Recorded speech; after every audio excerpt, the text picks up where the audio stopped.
E aí galera, boa noite. Tudo bem com vocês? Grande Luiz Alberto, meu amigo, como é que você tá? Sempre presente nas lives, né, cara? Obrigado aí, obrigado pela presença.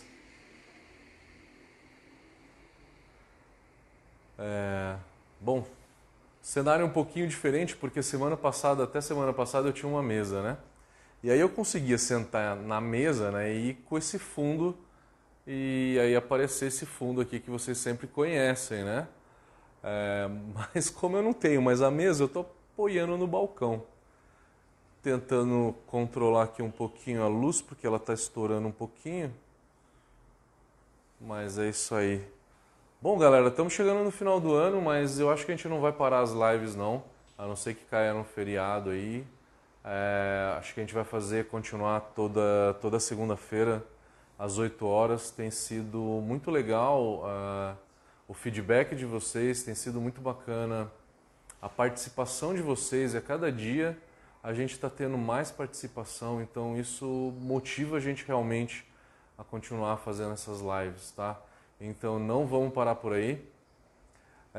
Em janeiro eu não estarei no Brasil, eu vou dar uma fugida por 2 meses. Eu vou ver como é que vai ser a internet, da onde que eu vou estar, mas eu quero continuar fazendo essas lives de lá, tá? Vou estar num lugar um pouquinho chatinho, né? Pegando uma praia, Filipinas e Indonésia. Um mês em cada um, então fériasinhas merecidas. Vou continuar de lá, vou continuar com certeza. Vou arrumar um jeito, uma internet boa lá pra gente continuar fazendo as nossas lives da Ásia, diretamente da Ásia. A diferença é que eu vou ter que fazer essa live lá 8 horas da manhã, né? Pra vocês assistirem 8 horas da noite. Bom, já tem uma quantidade de pessoas suficientes aqui. Vamos começar a falar então. O tema que eu escolhi hoje, como eu nunca falei de moagem, eu queria falar sobre moagem condicionada. Por que moagem condicionada? A moagem seca todo mundo fala, né? Mas a moagem condicionada é o que as pessoas têm começado a descobrir, né? E aí, Kiara, tudo bem?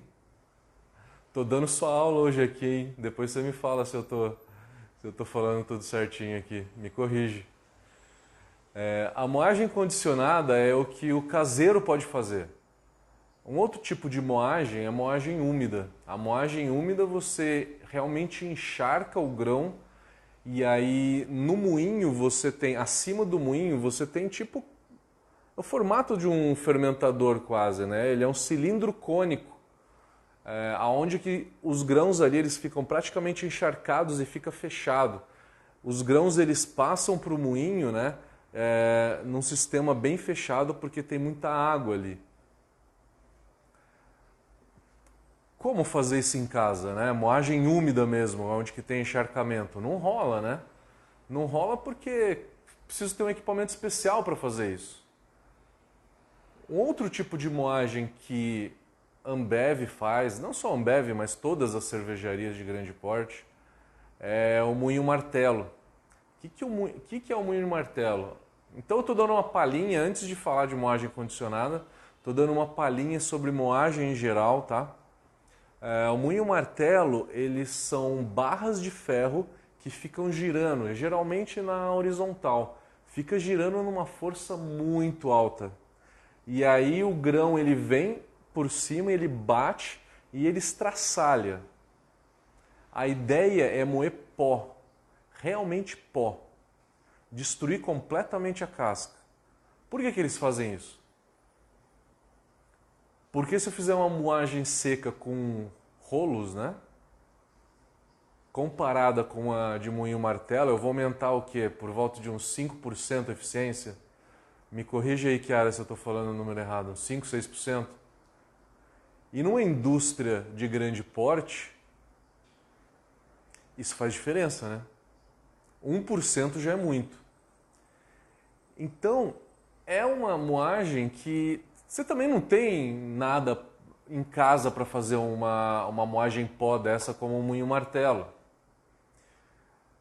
E se você destraçalhou toda a casca, você vai clarificar onde? No fundo falso? Não. Você precisa de um filtro prensa.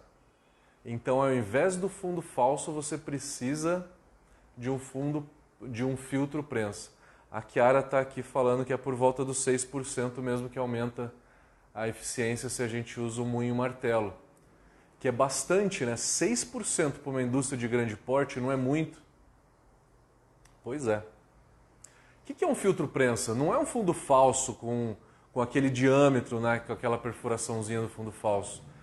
Ele é realmente um filtro, né? Ele é feito com várias placas, ele abre, né? Você consegue lavar ele depois. Enfim, cara, é um equipamento para filtrar e conseguir reter as partículas ali de casca que foi destraçalhadas, né?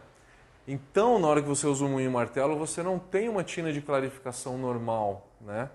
Que é o que se chama de tina filtro. Você precisa de um filtro prensa para poder filtrar, então, poder filtrar esse mosto e com isso ter uma eficiência maior possível. Tem muita gente que fala que, vou ter tanino pra caramba. Tem extração maior de tanino? Quanto mais você tritura a casca, tem. Mas, cara, a gente sente. Lembra de qualquer cerveja artesanal? A gente sente a distringência. Cervejas comerciais, desculpa. As comerciais. Você sente a distringência? Não, você pode sentir até outros off-flavors, né? Alguma coisa de fermentação acelerada, né? Porque o processo ele é todo acelerado, né? Então tem outros flavors e ésteres e fenóis aí de fermentação acelerada que você pode sentir muito mais fácil do que uma distringência. Não fica evidente a distringência. Mas enfim, moagem úmida eu não consigo fazer, moinho martelo eu não consigo ter, isso é coisa para a indústria.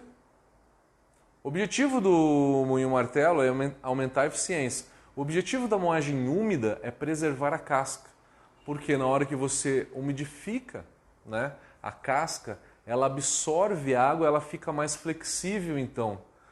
E aí, na moagem úmida, você usa que tipo de moinho? Você usa um moinho de rolo. Um moinho de rolo normal, que a gente conhece, né? Que vai quebrar o grão e vai preservar mais a casca. O que o moinho faz, ele é praticamente uma prensa, né? O grão ele vai entrar, ele vai ser prensado, né? Não vai ser um moinho de disco onde que ele roda e tritura o grão, né? É praticamente uma prensa para quebrar o corpo farinhoso, né? Quebrar o amido, que é a parte interna, que ela é mais dura, e preservar mais a casca. Preservando mais a casca, eu consigo até aproximar mais os rolos, né, desse moinho, com isso quebrar mais o endosperma e eu aumento a eficiência. Eficiência é a palavra-chave, talvez, aí da indústria de grande porte, né? Você chega a aumentar com uma moagem úmida por volta de 2, 3%. Chiara, se tiver esses números aí, por favor, coloca pra gente. Eu acho que é por volta disso. Mas não chega a uma moagem do moinho martelo, tá? Não aumenta a eficiência como o moinho martelo aumenta. Mas já aumenta bastante a eficiência fazendo essa moagem úmida. Porque você consegue extrair mais amido, quebrar um pouco mais o endosperma, aproximando mais os rolos na hora de fazer essa moagem, tá? A moagem clássica é que a gente chama de moagem seca, né? Pega o malte seco, vai lá, coloca no moinho, e aí esse moinho ele pode ser de 2, 3, 4, 5, 6 rolos, né? Quanto mais rolos, até melhor. A Chiara está falando que é exatamente isso, aumenta 2, 3% a eficiência com a moagem úmida. Beleza? Aprendi com a professora Chiara. A moagem seca, ela é mais prática, eu não preciso fazer nada, eu não preciso fazer um tratamento, né, no meu grão, eu não preciso ter um equipamento especial, eu posso ter qualquer tipo de moinho, né, até aquele moinho guzo, né, de moer milho, né, foi com um moinho desse que eu comecei a moer a fazer minha cerveja, né? Na minha primeira panela, uma panelinha de 30 litros. É o básico, né? E se a gente tentar fazer algo intermediário entre a moagem seca e a moagem úmida? Seria a moagem condicionada. Como que funcionaria isso? Eu não preciso ter um novo moinho. Eu não preciso ter um reservatório especial para que os grãos fiquem para depois caírem no moinho, entrarem no moinho. Eu posso pegar o meu malte, né, e borrifar água. Pode ser uma temperatura um pouquinho, né, por volta de uns 35 graus, por volta disso.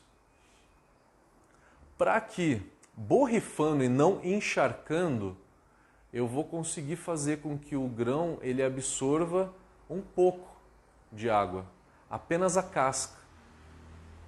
A ideia é deixar a casca mais flexível para que eu também consiga preservar mais a casca. Na indústria, isso acontece da seguinte forma. Você tem ali um duto, né? Imagina um cilindro onde tem uma rosca sem fim nele, né? Que vai trazendo o malte de uma ponta a outra, e ele é um duto longo, né? De 4, 5 metros de comprimento. E aí essa rosca vai trazendo o malte para outra ponta, né? Nesse tempo, o que acontece? No começo do duto tem um borrifador de água nessa temperatura. Se borrifa um pouco de água. Borrifou, e aí nesse duto o malte vem vindo, né? Vem chegando na outra ponta, porque ele tem que seguir, né? E aí ele segue num duto, que aí, saindo dele, ele já cai direto na moagem.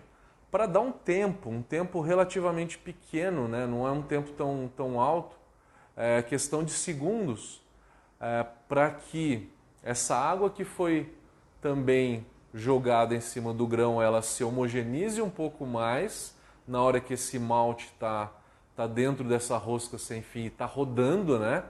Está homogeneizando mais. Finalidade dessa rosca, então, a primeira coisa é homogeneizar e a outra é dar um tempo para que a casca consiga absorver mais água. Poxa, até minha irmã Mônica está aqui, Pedro também. É isso aí, quero ver vocês fazerem cerveja aí em Campo Grande, hein? Legal, obrigado pela força aí. Aline, tudo bem? Tudo jóia?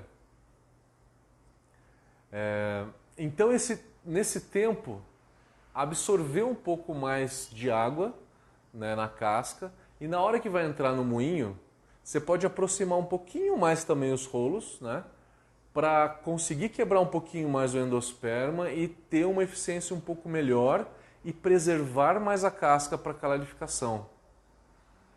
Eu tive a ideia de fazer essa live porque eu estava nesse final de semana agora em Ribeirão Preto.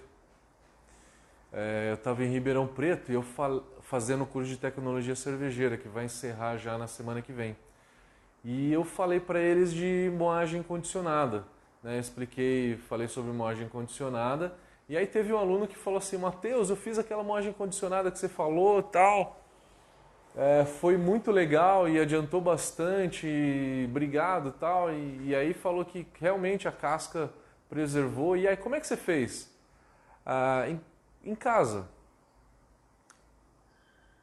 Coloca os grãos ali num balde, tá? E aí você pode borrifar um pouco de água por cima, tá? E dar uma revirada nesse balde para dar uma homogeneizada, né? O que a rosca faz? Ela homogeneiza e ela dá um tempo para que absorva. Então faz isso, dá uma bela de uma borrifada em cima para ficar um pouco ali úmido, né, aquele malte, e aí você vai misturando e vai borrifando, vai misturando e vai borrifando. Você faz isso em 30, 40 segundos, né? E aí deixa quieto ali por 1 ou 2 minutos. Parado. Para daí dar um tempo de absorver.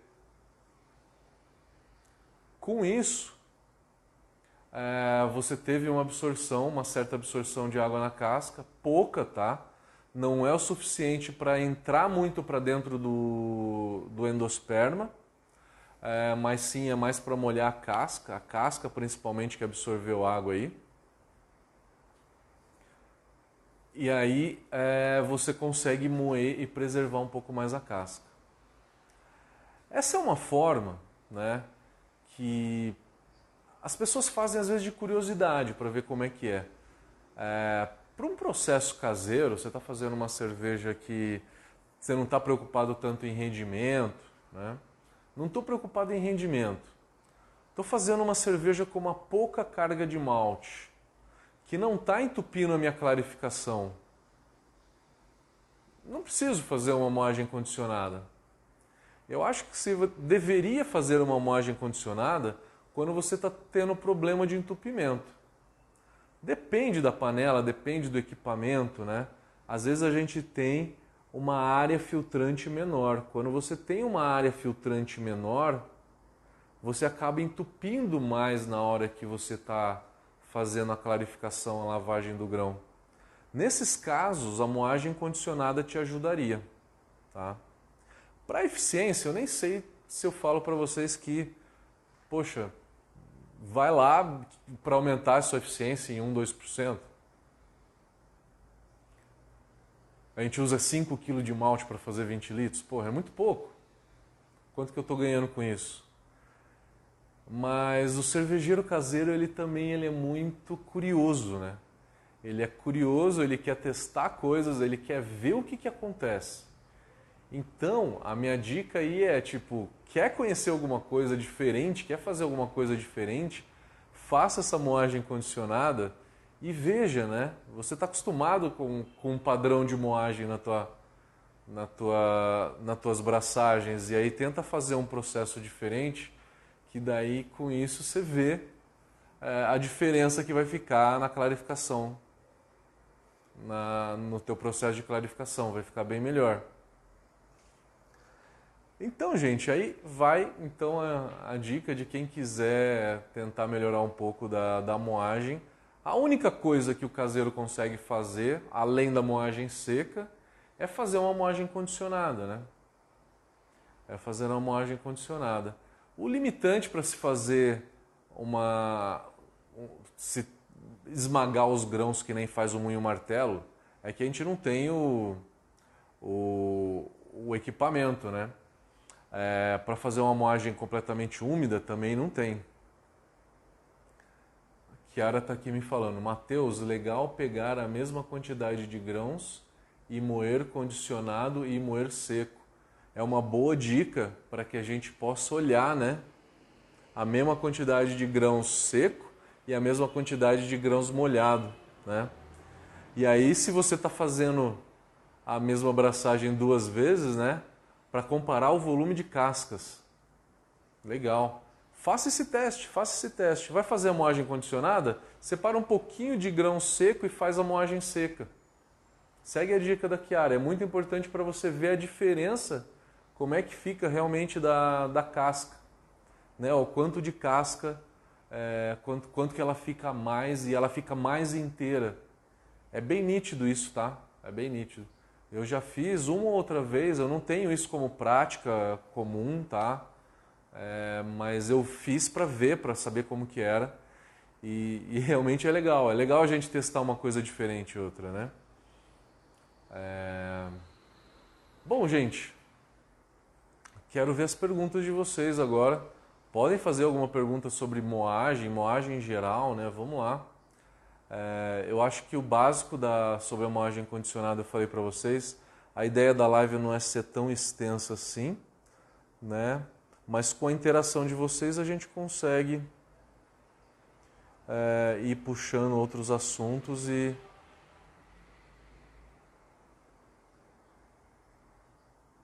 vamos ver aqui no Instagram o que tem de pergunta.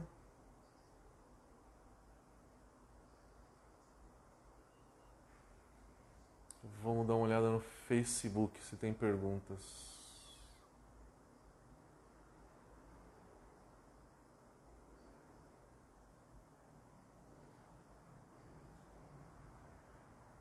Décio, meu amigo. Beleza, eu vou te ligar essa semana. Décio é o cara que está me ajudando com o cálculo de amargor, gente. Vou, vou te perturbar essa semana, cara, que o banho-maria ele tá aqui todo testadinho. É, veio com menos óleo do que era para vir. Eu tô comprando mais óleo e aí vamos fazer finalmente, o primeiro teste aí nos teus equipamentos aí da USP.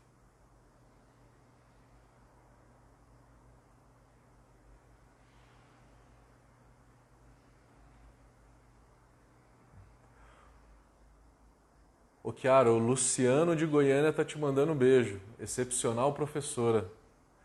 É que o Luciano tá no Instagram, a Chiara tá no Facebook. Tem dois celulares aqui na minha frente agora. Bom, galera, vamos lá, vamos puxando mais algumas dúvidas aí. A gente tem mais um tempinho para fazer a live. Enquanto ninguém pergunta nada, deixa eu enrolar um pouquinho de linguiça aqui. O que mais que eu posso falar sobre moagem? Ou mosturação, vocês têm alguma pergunta de mosturação, clarificação, enfim.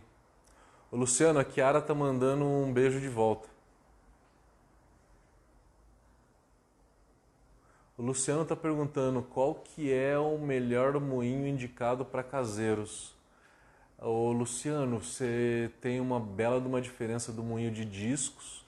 A gente tem dois tipos, né? O moinho de disco e o moinho de rolos, né? O moinho de disco, ele acaba... São discos, né? Que eles ficam batendo ali e fica meio que estraçalhando. Ele é feito para moer café, ele é feito para moer milho, né? Mas o malte... um dos princípios do malte, vamos falar disso um pouco também, né? O que eu tenho que fazer na moagem do malte? Uma moagem assim 100%. O que tem que rolar? O malte, ele tem que entrar, ele entra no moinho de rolos e ele é esmagado. O principal fator dele é esmagar. O malte é esmagado pelos rolos. Por quê? Eu tenho que pensar mais em esmagar ele do que picotar a casca. O meio dele, você percebeu que a parte branca, que é o endosperma, ele é duro, não é? Na hora que você esmaga ele, você quebra o endosperma. O que eu quero, o meu objetivo na moagem é quebrar o endosperma o máximo possível e preservar a casca o máximo possível. O tipo de moagem que faz isso melhor é a moagem úmida, tá? Mas na moagem seca, o moinho de rolos ele vai fazer o quê? Ele vai esmagar o grão e vai tentar não quebrar tanta casca. Os moinhos caseiros, a gente tem os dois rolos girando na mesma velocidade. Na indústria, você tem sempre um rolo girando mais rápido do que o outro. Por quê?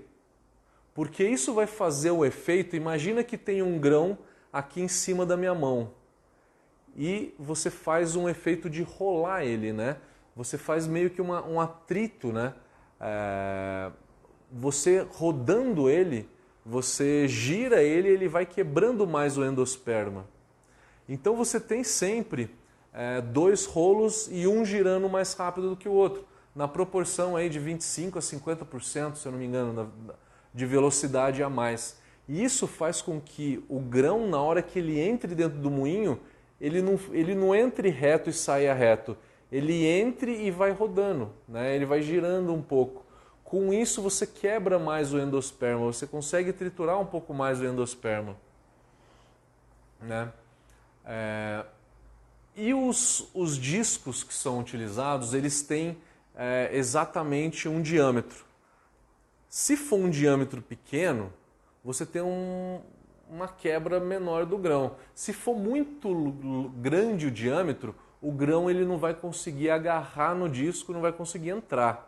Então você tem mais ou menos, na indústria, tem um estudo para se calcular isso, o diâmetro ideal é por volta de 22 centímetros, o diâmetro do grão, né? Do rolo, desculpa. Do grão não, do rolo, tá? Com 22 centímetros, 22 centímetros, você consegue, o grão ele agarra bem e faz uma boa quebra do endosperma, tá? Então o diâmetro do rolo ele é importante. Outra coisa, um outro detalhe que a gente não tem nos moinhos caseiros, que na indústria tem, é o seguinte, esses rolos, eles não são simplesmente ondulados, que nem a gente vê os rolos de cerveja caseira, né? Ele tem uma ponta, né? Nessas ondulações, a ondulação ela é meio pontuda, que é para só e ela é em um rolo, ela fica numa diagonal e outro em outra, né? Então é difícil explicar sem mostrar o desenho. Mas um rolo, então imagina que um rolo ele tem essas ranhuras em uma diagonal e outro rolo em outra diagonal. Para que quando os dois rolos se encontrarem, essa parte um pouquinho mais afiada vai só fazer uma quebra na casca. Vai apenas fazer uma quebra na casca, né? E isso daqui é calculado milimetricamente, que é para quebrar o grão, quebrar a casca apenas uma vez. Então, essas ranhuras, na hora que essas ranhuras se encostam, vira meio que um losango. E o grão cai no meio desse losango. E aí ele só faz um picote na casca para liberar o endosperma, né? E o que mais posso falar? Gente, acho que até um pouco complexo demais para vocês entenderem eu falando aqui sem conseguir mostrar desenhos, né, para vocês entenderem melhor. A Aline está perguntando, o endosperma poderá trazer mais dulçor? Olha, no endosperma onde que está realmente os açúcares, né? Na casca a gente não extrai quase nada da casca, né? A gente extrai quase nada, a gente extrai tudo que está no endosperma. A gente acaba extraindo então todas as substâncias ali, vem amido, proteínas, lipídios, vitaminas, enzimas, estão tudo ali dentro do endosperma, tá? Muitas dessas coisas estão em cima da casca ali, mas estão meio soltas. Por exemplo, o tanino, né? Você tem algumas substâncias da casca que acabam às vezes entrando na mostura ali, se dissolvendo um pouco, tá? O endosperma é o responsável então para dar o dulçor, né?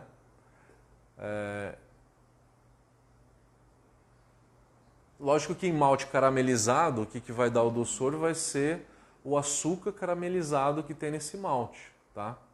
Às vezes ele está um pouquinho para fora da casca ou ele está dentro do endosperma, geralmente dentro do endosperma, né? E esse açúcar caramelizado também está dentro do endosperma. Vinícius está perguntando, colocar casca de arroz para melhorar a filtração quando usar moagem fina, se eu indico? Indico sim, indico sim. Quem faz, por exemplo, uma Weizenbock ou uma Weizendoppelbock, né? Que é onde que você usa muito malte de trigo, que não tem casca, aí você pode ter problema de entupimento. A dica aí, Vinícius, coloca a casca de arroz, mas dá uma lavada nessa casca de arroz antes de jogar na cerveja, tá? Para tirar toda a fuligem que vem em cima dela, que isso vai para a cerveja e dá sabor de casca, de astringência. A Aline está perguntando dulçor ou não há relação. O endosperma é onde que estão os açúcares, né? Então o endosperma dá o dulçor.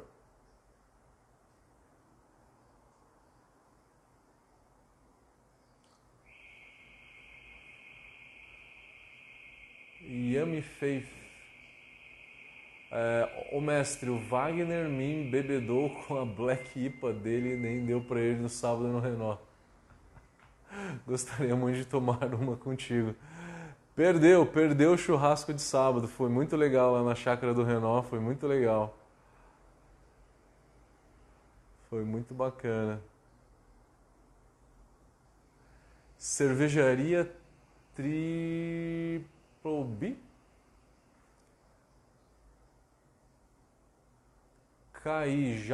comentou a minha? Qual sua cervejaria Triple B? Você fez uma pergunta? Coloca aqui para mim de novo a pergunta, cara, por favor.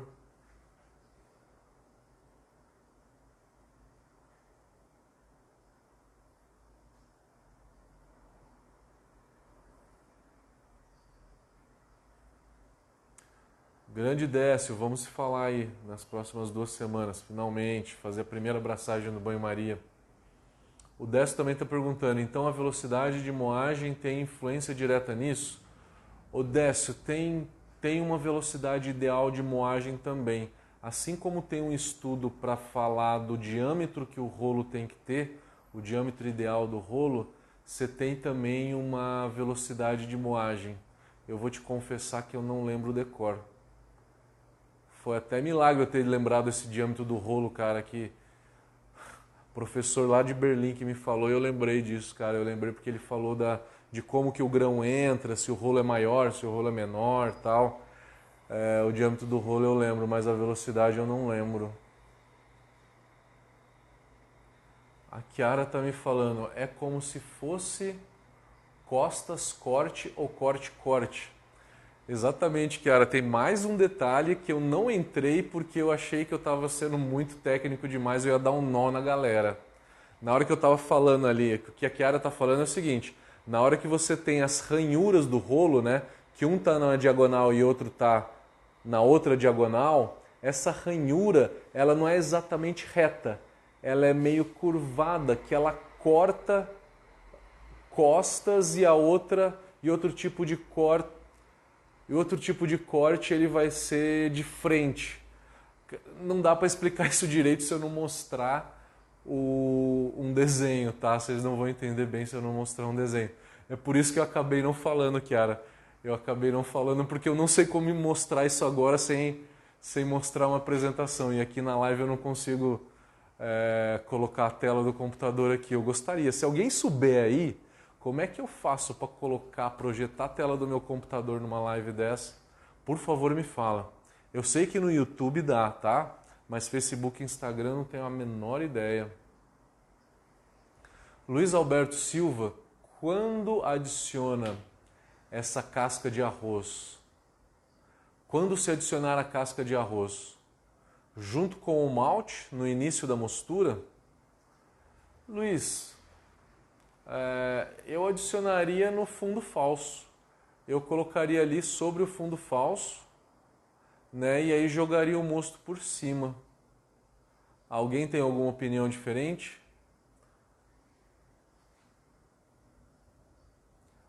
Michel, meu amigo, como é que tá? Michel tá falando, não sei sobre qual serva tá falando, mas vamos meter uma carne na brasa para beber várias. Porra, queria estar aí, né, cara? Agora você judiou, né, cara? Porra, um gaúcho falando que vai fazer um churrasco e eu aqui sem cerveja na mão, porque, pô, segunda-feira eu geralmente não tomo, né? Eu tô meio que da ressaca do final de semana. Como foi o último final de semana que eu tava lá na turma de Ribeirão, a gente fez um churras no sábado. Putz, bebemos todas. E pra acordar no domingo pra dar aula, cabeça trincando, Jesus. A Kiara tá complementando aqui. Sem imagem é difícil de falar desse lance do corte, né? Em relação à velocidade, varia dependendo da quantidade de pares de rolo. A velocidade varia de acordo com os pares de rolo. De 380 a 420 RPM, rotação por minuto. Maravilha, valeu, valeu. Não sabia dessa informação. Por volta de 400 RPM. Luciano, qual o melhor designer de fundo falso para ter uma área maior de filtragem? Luciano, o fundo falso tem um espaçamento das ranhuras, tá? Tem um espaçamento das ranhuras. Não pode ser um espaçamento muito grande. Se eu não me engano, o espaçamento dessas ranhuras do fundo falso tem que ter coisa de milímetros, distância de, sei lá, por volta de 3, 4 milímetros cada ranhura, né? É muito próximo. Eu já vi alguns fundos falsos onde que o espaçamento entre as ranhuras é em torno de 1,5 cm, 2 centímetros. Eu acho muito. Eu acho que o fundo falso ele pode ser um pouquinho mais juntinho, essas ranhuras, tá? E fundo falso versus bazuca. Qual que clarifica mais rápido?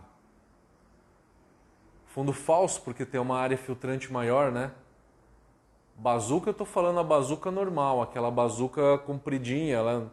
Se ela é só aquele charutinho ali, ele tem uma área menor do que o fundo falso. Mas tem gente que faz umas bazucas entrelaçadas no fundo da panela. Aí você aumenta a área filtrante com isso, né? Aumenta. Talvez você equivala a um fundo falso, a área de um fundo falso. Cervejaria Triple B está falando, pulou a minha novamente. Eu prefiro rolos em pares, mas colega tá com um de 5 rolos. Que você não entendeu a vantagem.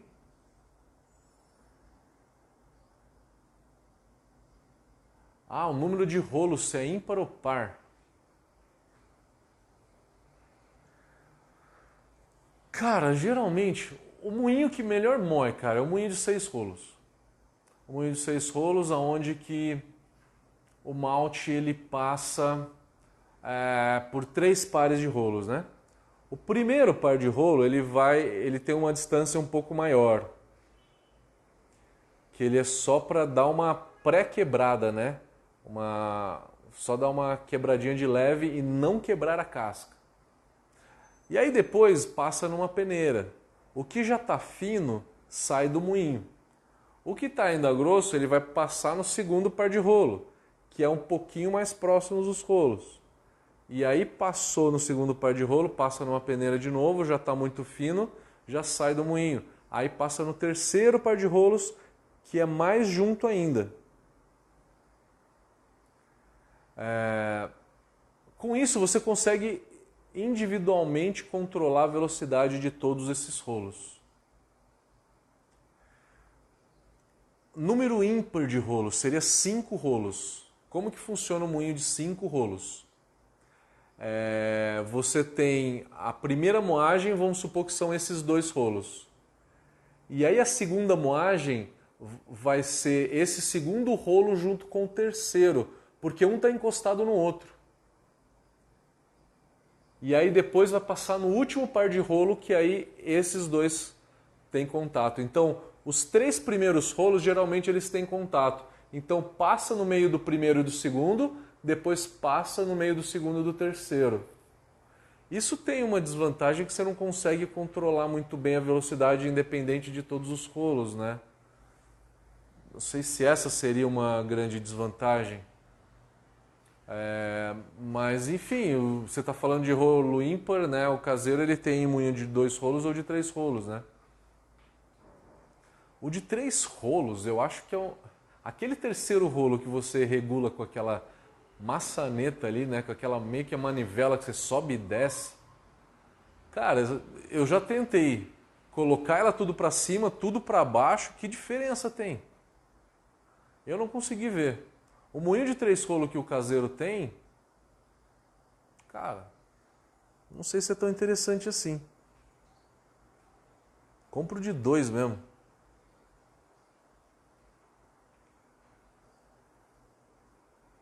Ô, Cervejaria Triple B, eu acho que com isso eu respondi tua pergunta.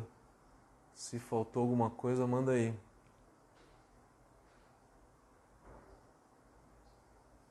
Qual é o tamanho dos rolos ideal? O Eduardo está perguntando. Diâmetro 22 centímetros. Comprimento de 80 a 1,20 m. 80 centímetros a 1,20 m, geralmente. Cervejaria de grande porte, né?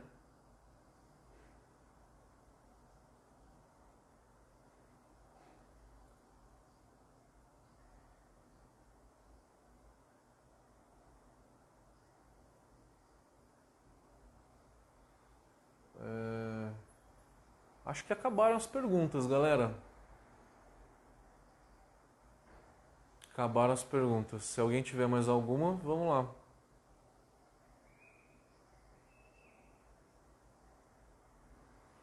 Mais alguma pergunta? Dou-lhe uma. Dou-lhe duas.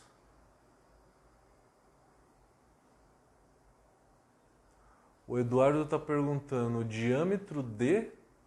Eu não entendi tua pergunta. Diâmetro do quê?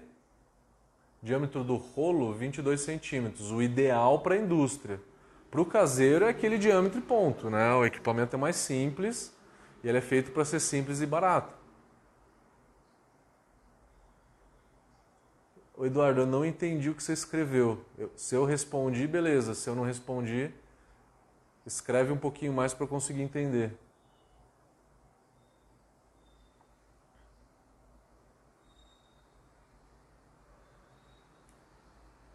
Respondido então, Eduardo? Valeu, valeu.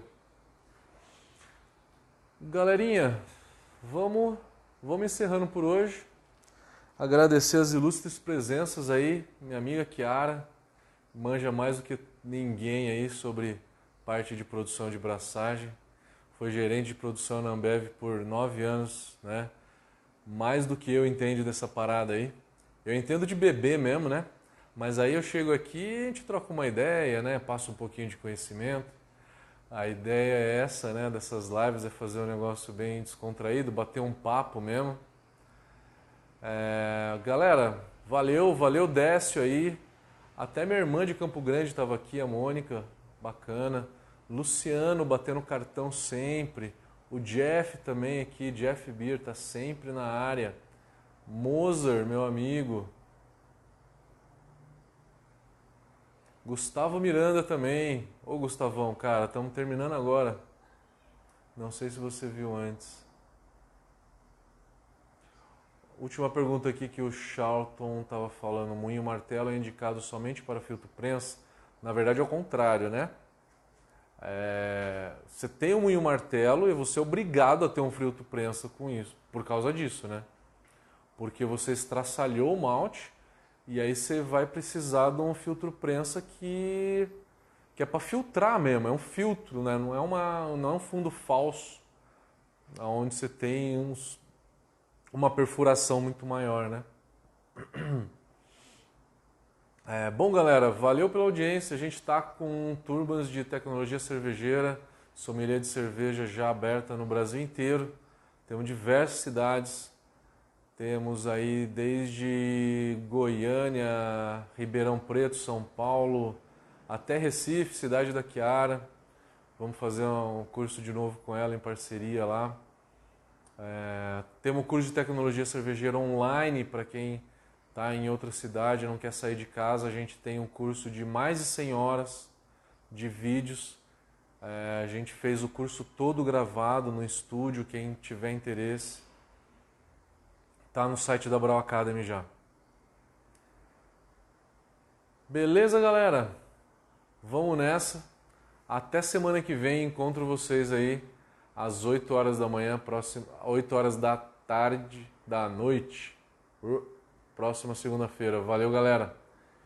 E aí, Claudião? Cláudio Eisenbahn. Tudo bom, meu velho? Aprender a fazer cerveja? Demorou. Tá no lugar certo, irmão.